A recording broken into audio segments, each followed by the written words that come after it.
नमस्कार। कैसे हैं आप लोग? एकदम बढ़िया। चलिए, इसके पहले हम लोग पढ़े थे क्या, जो हम पहला चैप्टर था द लिविंग वर्ल्ड, उसको हम लोगों ने पूरा पढ़ लिया था। अब हम पढ़ेंगे बायोलॉजिकल क्लासिफिकेशन। ठीक, तो एक पैराग्राफ पढ़ते जा रहे हैं और उसके बाद उस पैराग्राफ के नोट्स बनाते जाएंगे, याद भी करते जाएंगे साथ में। तो बुक निकाल लीजिए, सब लोग पढ़िए आराम से। उसके बाद उसको समझते क्या क्या उसमें दिया हुआ। कह रहा since the dawn of civilisation. Dawn of civilisation का मतलब होता है सभ्यता के आरंभ से ही। ठीक, there have been many attempts to classify living organism, यानी कई प्रयास किए गए लिविंग ऑर्गेनिज्म को क्लासिफाई करने का, कई प्रयास किया गया। ठीक ना। इट वाज डन इंस्टिंक्टिवली मतलब होता है क्या, सहजता से या सरलता से। देखिए लिखा हुआ है ना, इंस्टिंक्ट लगा, फिर उसमें विली जोड़ दिया गया, instinctively, not using criteria that were scientific but born out of a need to use organism for our own use, जैसे कि for food, shelter and clothing. इसका मतलब होता है इस लाइन का कि जो ये सहज, हम बड़ी आसानी से कोई एक क्राइटेरिया या ऐसा कोई साइंटिफिक क्राइटेरिया का इस्तेमाल न करते हुए सभ्यता के आरंभ से ही क्लासिफिकेशन चल रहा है। उस समय जो क्लासिफिकेशन चला वो सिर्फ एक बेसिक नीड क्या थी उसके बेसिस पर, यानी कि कौन से ऑर्गेनिज्म, यानी ऑर्गेनिज्म का मतलब उसमें प्लांट भी आएंगे, एनिमल्स भी आएंगे, कौन से हमारे फूड के काम आते हैं, किससे हम कपड़े यानी वस्त्र निकाल सकते हैं, यानी वस्त्रों के लिए यूज कर सकते हैं, होम्स यानी रहने के लिए यूज कर सकते हैं। सिर्फ इसी तरीके का था, यह बड़ी सरलता से किया गया, कोई इसमें साइंटिफिक बेसिस नहीं था। अब आती है बात कि साइंटिफिक बेसिस किसने दिया था, तो बता रहे हैं Aristotle was the earliest to attempt a more scientific basis for classification.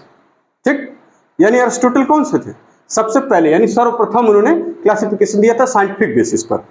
इन्होंने क्या किया, he used simple morphological characters to classify plants into trees, shrubs and herbs. He also divided animals into two groups, those which had red blood and those that did not. इस paragraph में देखिए जो याद करने वाली बात है वो सिर्फ पहली तो ये कि जो Aristotle was the earliest to attempt a more scientific basis for classification. पहली बात तो ये रखिए, यानी सबसे पहले जो साइंटिफिक बेसिस का क्लासिफिकेशन सबसे पहले किसने दिया था, अरिस्टोटल ने। इन्होंने किया क्या, सिंपल मॉर्फोलॉजिकल कैरेक्टर का इस्तेमाल करते हुए, ही यूज सिंपल मॉर्फोलॉजिकल, और मॉर्फोलॉजिकल का मतलब होता है जो ऊपर से दिख जाए आसानी से। ठीक है, he use simple morphological character, classify कर दिया प्लांट को किसमें, ट्रीज में। ट्रीज का मतलब होता है वृक्ष, श्रब्स यानी झाड़ियां, जो छोटे उससे छोटे पौधे, झाड़ियां जो होती हैं, शाक जो एकदम बिल्कुल छोटे पौधे होते हैं, यानी लंबे यानी बड़े बड़े जो होंगे ट्री होंगे, ट्रीज, उसका श्रब्स, उसका हर्ब्स। हर्ब्स में आते हैं क्या, हर्ब्स लिखा हुआ है यहाँ पे देखिए। तो शाक, शाक मीन्स होता है क्या, शाक सब्जी वाली चीजें, छोटी छोटी चीजें, उसमें हर्ब्स आते हैं सब। एनिमल को उन्होंने क्या किया, हैड रेड ब्लड, कुछ तो होंगे जिसमें लाल खून है और कुछ ऐसे जिसके पास लाल खून नहीं है। यानी एनिमल को उन्होंने किसमें कि लाल खून यानी लाल रक्त थे, कुछ में लाल रक्त नहीं। आरबीसी मत बोल दीजिएगा, हैव रेड आरबीसी, यहाँ पे डिड नॉट आरबीसी। आरबीसी दूसरी चीज होती है, पहले तो आप कलर पति हैं, इन्होंने सिर्फ कलर की बात करी, इसमें लाल खून है, इसमें लाल खून नहीं है, इसी तरीके से, यानी रेड ब्लड है, रेड ब्लड नहीं है। अब अगले पैराग्राफ पे चलते हैं। In Linnaeus time a two kingdom system of classification with plantae and animalia kingdoms was developed that included all plants and animals respectively. Linnaeus के टाइम में क्या चला, टू किंगडम सिस्टम क्लासिफिकेशन, जिसमें कि एक प्लांटी किंगडम था और एक एनिमल किंगडम था। ठीक, आगे बता रहे हैं दिस सिस्टम डिड नॉट, अब यहाँ पे कुछ सिस्टम की कमियां बताई जा रही, वो क्या, this system did not distinguish between eukaryotes and prokaryotes, unicellular and multicellular organisms and photosynthetic green algae and non photosynthetic fungi organisms.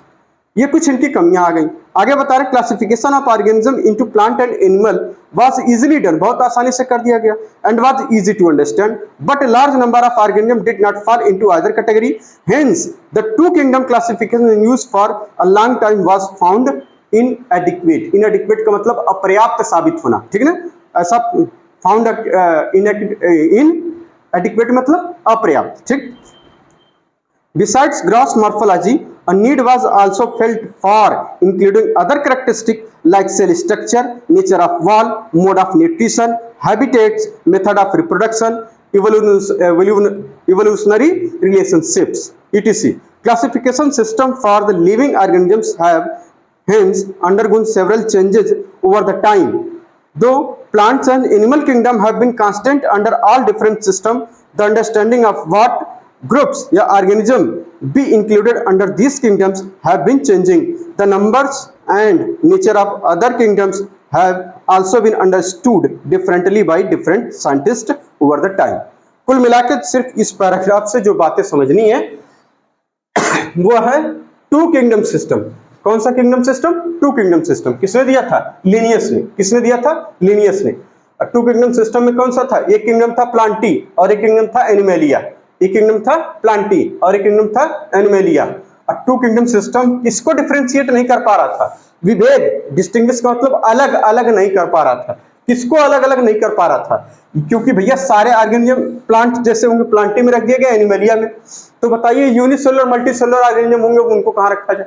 यानी ये जो टू किंगडम सिस्टम था वो did not distinguish between unicellular and multicellular, इसमें difference नहीं कर पा रहा था। किसमें?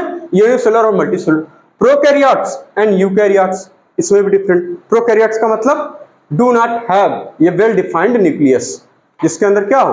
वेल डिफाइंड न्यूक्लियस नहीं होता, और साथ ही साथ न्यूक्लियस जैसा कोई स्ट्रक्चर होगा लेकिन उस पर न्यूक्लियर मेम्ब्रेन नहीं होगी। Other membrane bound structure organelles नहीं होंगे, जैसे क्लोरोप्लास्ट, प्लास्टिड और माइटोकॉन्ड्रिया, ये सब इसमें नहीं होंगे।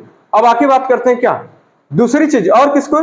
फोटोसिंथेटिक जो ग्रीन एल्गी और नॉन फोटोसिंथेटिक फंजाई, दोनों को प्लांटी में रख दिया। जबकि ये फोटोसिंथेटिक ग्रीन एल्गी कैसी होती? फोटोसिंथेटिक, फंजाई नॉन फोटोसिंथेटिक होते हैं। इनको अब यानी उन्होंने क्या किया? ये प्लांटी और एनिमेलिया में। ये डिस्टिंग्विश पूछा जाए अगर आपसे कि बताइए कि जो लीनियस का जो सिस्टम था क्लासिफिकेशन यानी टू किंगडम सिस्टम, वो किसको किसको अलग नहीं कर पा रहा था? आप क्या बताएंगे? यूनिसेलुलर मल्टीसेलुलर को अलग नहीं कर पा रहा था, प्रोकैरियोट्स यूकैरियोट को नहीं। सिंथेटिक, कौन से सिंथेटिक? फोटोसिंथेटिक ग्रीन एल्गी और नॉन फोटोसिंथेटिक फंजाई को अलग नहीं कर पा रहा था। ये कुछ बातें हो गई। अब हम चलते हैं तो फिर ऐसा क्या? अब आगे बता रहे हैं उसी चीज को। अब नीचे जितना लाइन इसके बाद दे रखी है उससे क्वेश्चन नहीं बनेगा, उससे सिर्फ यही बताया गया है कि बहुत सारे साइंटिस्ट समय के साथ साथ क्लासिफिकेशन की नई नई पद्धति लेके आए, नए नए सिस्टम लेके आए, जैसे 3 किंगडम सिस्टम, 4 किंगडम सिस्टम, 5, उसके बाद अब जो चल रहा है वो 6 किंगडम सिस्टम। ठीक ना? तो चलिए आगे अब हम लोग पढ़ते हैं नेक्स्ट पैराग्राफ। अभी वो सब लिखवा देंगे आपको 3, 4, वो अपने सिलेबस में है नहीं। Can RH. विटेकर 1969 में प्रपोज्ड अ 5 किंगडम सिस्टम यानी 5 kingdom classification. The kingdoms defined by him were named, जिसमें किंगडम का नाम जो दिया होगा, Monera, Protista, Fungi, Plantae and Animalia. The main criteria for classification used by him include, main criteria क्या था इनकी क्लासिफिकेशन का? Cell structure, body organisation, mode of nutrition, reproduction and phylogenetic relationship. Phylogenetic relationship का मतलब होता है evolutionary relationship. Table 2.1 देख लीजिए आप, इसमें अलग अलग लोगों के बारे में बताया गया। ठीक है ना? आगे बता रहे हैं तो इस बात को अब हम लोग नोट कर ले जरा, 5 किंगडम सिस्टम या 5 किंगडम क्लासिफिकेशन। चलिए इसको छाप लीजिए पहले तो, ठीक है? हो गया? चलिए तो इसको हम रफ कर दे रहे हैं।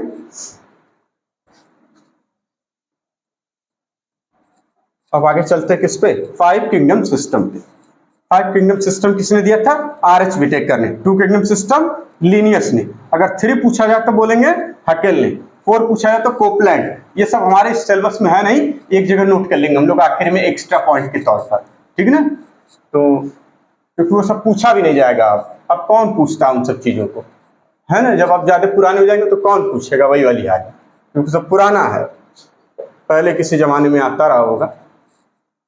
चलिए तो अब क्या बनेगा? 5 किंगडम क्लासिफिकेशन। बहुत ध्यान से देखिए, ठीक है? आराम आराम से पढ़ते हैं, कोई दिक्कत नहीं, कोई जल्दीबाजी नहीं। क्या है? 5 किंगडम क्लासिफिकेशन। ठीक, किसने दिया था? तो बोलेंगे आर.एच. विटेकर ने। किसने? आर.एच. विटेकर ने। पूरा नाम नहीं होता, पूरा नाम अगर पूछा जाए तो रॉबर्ट हार्डिंग होता है पूरा नाम, उसकी जरूरत भी नहीं है। आर.एच. विटेकर। अब स्पेलिंग वगैरह नाम की इनके देख लीजिएगा भैया, बड़ा खतरनाक खतरनाक तो नाम इनके हैं। विटेकर ने कब दिया था, ये एक बार मेंशन किया था ऑप्शन में, ठीक ना, 1969 में। ठीक, अब ये 5 किंगडम सिस्टम में कौन कौन से सिस्टम थे इसमें, मतलब कौन कौन सी किंगडम बनाए गए इसमें देखिए 5 बनाए गए। जाहिर सी बात है 5 नाम है तो 5 ही बनाए जाएंगे। एक तो था मोनेरा, दूसरा क्या था प्रोटिस्टा, तीसरा क्या था मोनेरा प्रोटिस्टा, उसके बाद क्या फंजाई, कौन सा था फंजाई, उसके बाद प्लांटी, उसके बाद आ गया एनिमैलिया। ठीक,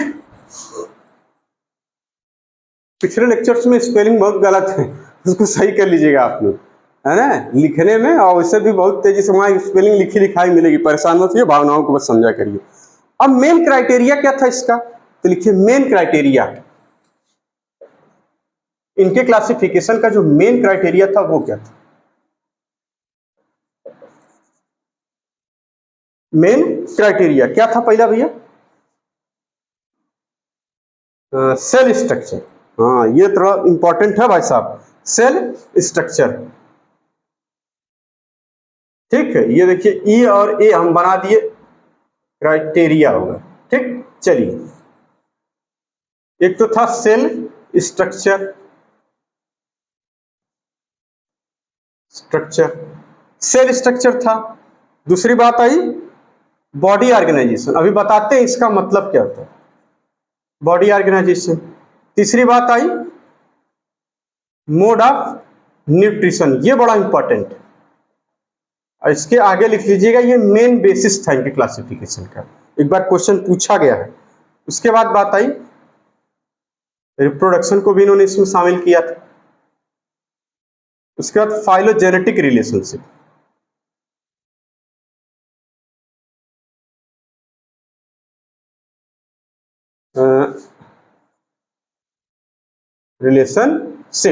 ठीक है ना, इसका मतलब होता है इवोल्यूशनरी,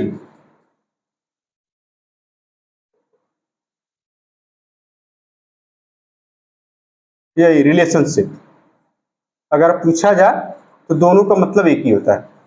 ठीक, ये समझिए। अब सेल स्ट्रक्चर में उन्होंने क्या देखा होगा ऐसा, तो कहेंगे इन्होंने ये देखा कि ये सेल यूनिसेलुलर है या फिर मल्टी सेलुलर है। दूसरी चीज प्रोकैरियोट है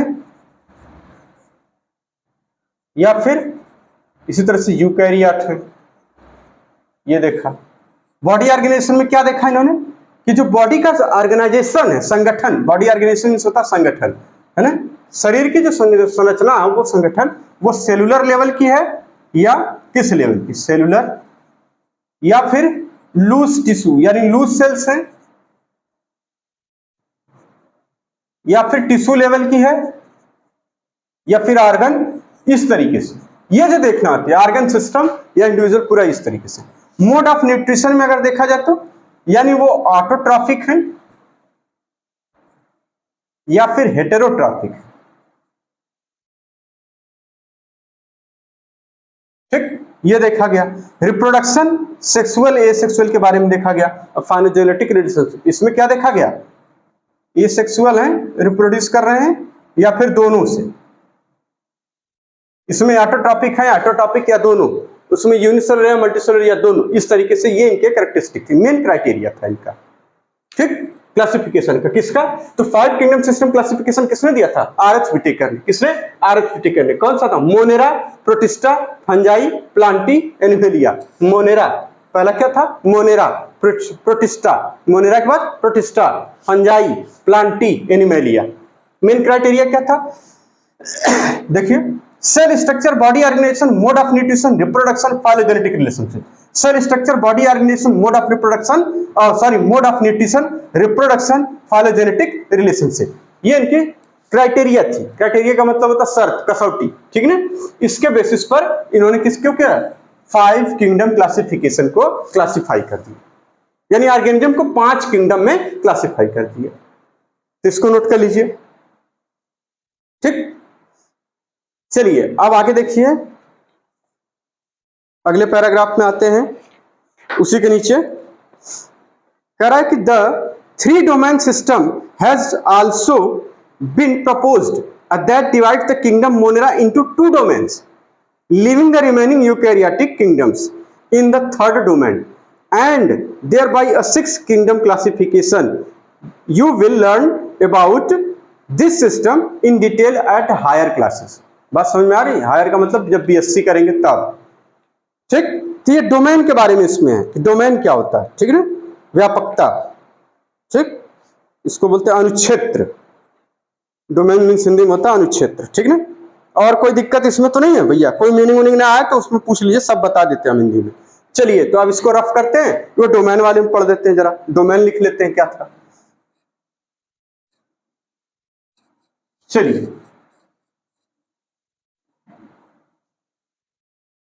3 डोमेन्स बनाए। कार्ल वूज एक साइंटिस्ट है, उन्हीं का नाम है, उन्होंने बताया था इसके बारे में। तो इसको अभी हम लोग देख लेंगे। यानी अब जो ऑर्गेनिज्म का क्लासिफिकेशन जो चल रहा है, अब जो आया वो क्या था, 6 किंगडम सिस्टम। और 6 किंगडम सिस्टम को क्या बोला गया, 3 डोमेन्स। किसमें? 3 डोमेन सिस्टम। इसी को क्या बोला जाता है, आगे है 3 डोमेन सिस्टम। भैया देखिए स्पेलिंग वगैरह आप लोग मिला लीजिएगा प्लीज, बार बार हम कह रहे हैं, ठीक है ना। सिस्टम, कुछ लोग तो कहेंगे एकदम गलत लिखता है, क्या करें, ये नीट की तैयारी करानी। सुनिए 6 किंगडम सिस्टम, ठीक। डिजिटल बोर्ड में छपा छपाया था, लिखने की जरूरत नहीं, काम है खत्म, ठीक। तो 6 किंगडम सिस्टम में अब देखिए 3 डोमेन बताया गया, 3 डोमेन। तो जो मोनेरा था, यानी मोनेरा को देखिए यहाँ पे, अब मोनेरा होता क्या, तो कहेंगे प्रोकैरियोट, ठीक। प्रोकैरियोट्स कौन सा था, मोनेरा। अब मोनेरा को इन्होंने 2 डोमेन में बांट दिया, मोनेरा को 2 डोमेन में बांट दिया। एक था आर्की, एक डोमेन क्या था, आर्की, जिसमें आते हैं क्या, आर्की बैक्टीरिया सब, और एक था बैक्टीरिया, बैक्टीरिया डोमेन। यानी एक डोमेन ये हो गया, 2 डोमेन, दूसरा डोमेन ये हो गया। अब जो तीसरा डोमेन है उसमें यूकैरिया, यानी जितने अब जो बाकी बचे, देखिए प्रोटिस्टा, उसके बाद क्या बचा, फंजाई, साथ में यहां प्लांटी, और साथ ही साथ क्या, एनिमेलिया। ये सब क्या है, ये आए तीसरे डोमेन में, जिसको बोला गया यूकैरिया। इस तरीके से, यानी आर्की, बैक्टीरिया, यूकैरिया, इस तरीके से इसको डिवाइड कर लिया गया। यानी कुल कितने डोमेन हो गए, 1 2 3 डोमेन। अब 3 डोमेन वाले सिस्टम को क्या बोला गया, 6 किंगडम सिस्टम क्लासिफिकेशन।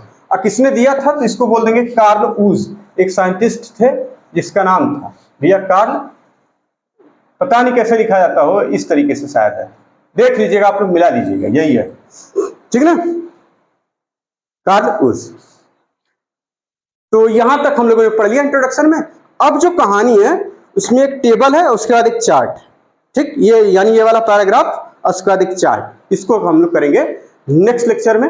तब तक के लिए धन्यवाद। क्योंकि अभी ये चार्ट समझाने लगेंगे लेक्चर बड़ा हो जाएगा, अब ये पैराग्राफ समझाने लगेंगे लेक्चर बड़ा हो जाएगा। तो इंट्रो का पार्ट सेकंड हम लोग कर लेते हैं बड़ी आसानी से। तो हमने क्या देखा, हमने देखा कि भैया अरिस्टोटल जो सबसे पहले जो है, अरिस्टोटल ने क्या किया, क्लासिफिकेशन किया था सबसे पहले, साइंटिफिक बेसिस ज्यादातर उन्होंने बताई, मतलब एक छोटी सी साइंटिफिक बेसिस के आधार पर एनिमल्स और प्लांट में डिवीजन किया। प्लांट को किसमें, ट्री में, श्रब्स में और हर्ब्स में। एनिमल को यानी एक में लाल खून होगा, एक में नहीं होगा, यानी had read blood, did not had read blood, इस पे बात करेंगे, ठीक। और दूसरी बात आई किसमें, लीनियस ने। लीनियस ने किसको बताया, 2 kingdom system. 2 kingdom system was given by Linnaeus, Plantae and Animalia. ये लेकिन 2 kingdom system did not distinguish between, do not या did not, do not distinguish between किसमें, तो कहेंगे यूकैरियोटिक, प्रोकैरियोटिक, यूनिसेलुलर और मल्टीसेलुलर, फोटोसिंथेटिक ग्रीन एल्गी और non photosynthetic fungi में differentiate नहीं कर पाए।